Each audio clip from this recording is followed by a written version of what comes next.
Swords Bard, Thief Rogue is strong. There's just no other way to put it really, and we're going to cover everything that this multi-class build brings to the table in this guide. This will have a focus on the Tactician difficulty mode, and we'll cover when and where to place your levels, giving you the most efficient path to the end game, which spells to choose, ability score allocation so you can be confident that you've got your points in the right spot, the best feat selection, and notable abilities will all be covered. This class can deal damage from melee or ranged, crowd control mobs, sling spells, and support your party in and out of combat all with one build. Later in the video, we'll do a shout out, and I'll mention the next community submitted build guide that we'll be covering. You won't want to miss it. Enjoy.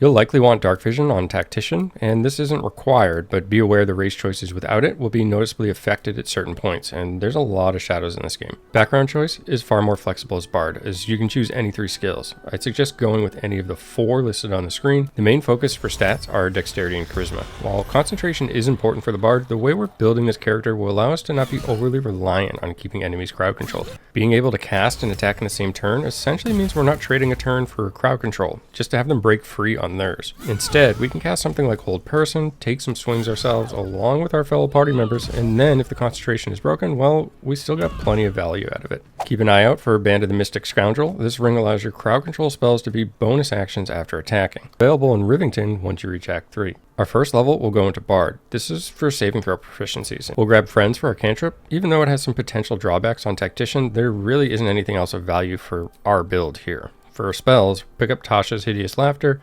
Sleep, Long Strider, and Healing Word. Under proficiencies, make sure Acrobatics is covered, and after that, place the remaining points depending on how you plan to play and the remainder of your party. Here's what your ability scores should look like as well. They'll be on the right side of the screen as we continue the leveling process. When possible, we'll put a level in Rogue, placing Expertise in Sleight of Hands and Acrobatics.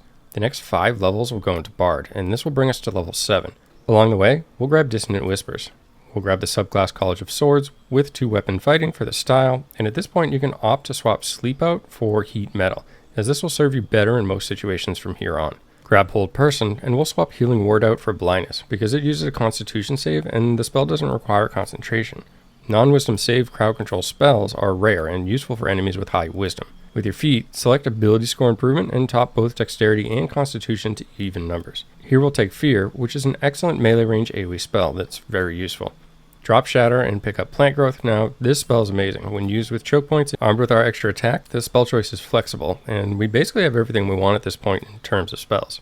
The next 3 levels will go into Rogue. You'll get Cunning Actions, which are amazing. Pick the Thief subclass, and unfortunately this is really the only viable choice here, so I wouldn't recommend either of the other subclass options. With Defeat, bump your Charisma to 18 with another ability improvement. Final 2 levels will go back into Bard. Flexible 4th level spell options for this and the final level. Freedom of Movement offers some good support, so you can't go wrong with that as a choice, but just grab whatever your party lacks, essentially.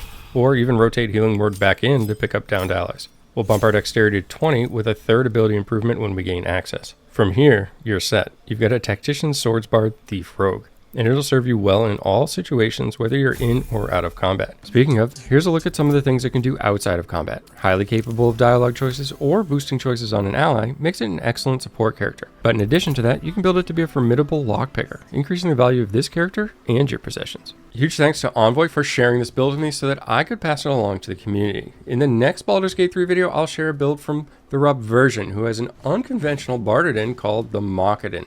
We'll take a look at that. It's very unique and incredibly fun. Subscribe to the channel for more videos on your favorite RPGs.